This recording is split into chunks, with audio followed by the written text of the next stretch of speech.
असं होतं श्री, बऱ्याच नवरा बायकोंचं होतं. अगं पण मला भीती वाटते ना. स्वाभाविकच आहे. अरे रमाकांतच्या वेळेला तुझ्या आजोबांचं असंच व्हायचं.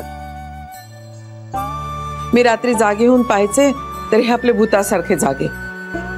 मी विचारायचे काय झालं तर काही सांगायचे नाही. मग दुपारी पेंगायचे. तुम्ही तरी मोकळेपणानं बोलू शकता, मला हे कोडं कांताच्या वेळेस उलगडलं. मग लाजत लाजत त्यांनी मला सांगितली त्यांच्या मनातली भीती. पण मग तुम्ही उपाय काय केलात? प्रत्यक्ष परिस्थितीपेक्षा आपल्या मनातली भीती जास्त मोठी असते.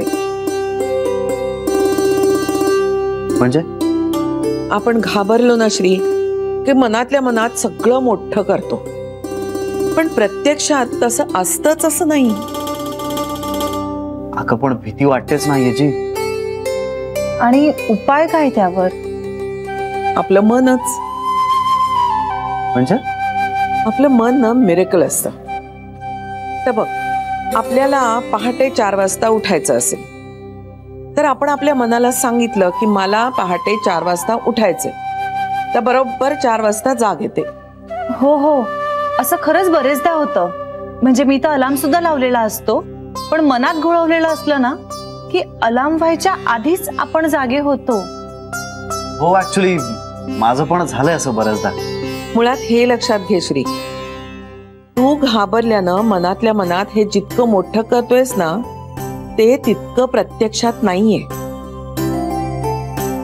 अगं पण लाथबीत लागली तर? तुला आहे का सवय लाथा मारण्याची?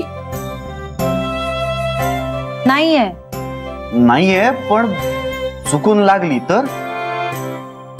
काय म्हणजे सवय की लाथ? सवय कशी लागेल अशी अचानक? लाथ.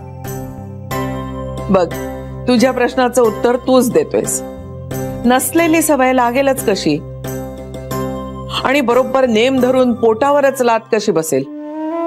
नाही, पण तरी मला भीती वाटतेच ना.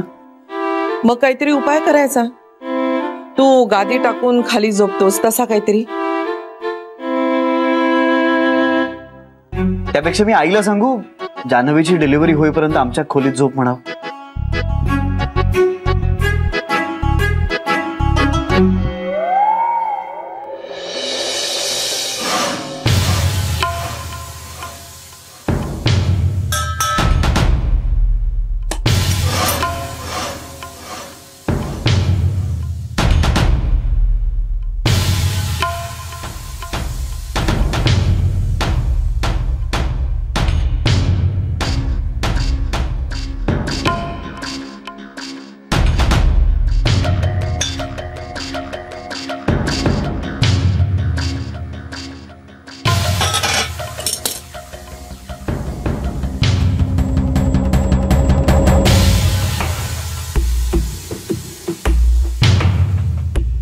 ही जानू पण ना कधी वेळेला उपयोगी पडायची नाही.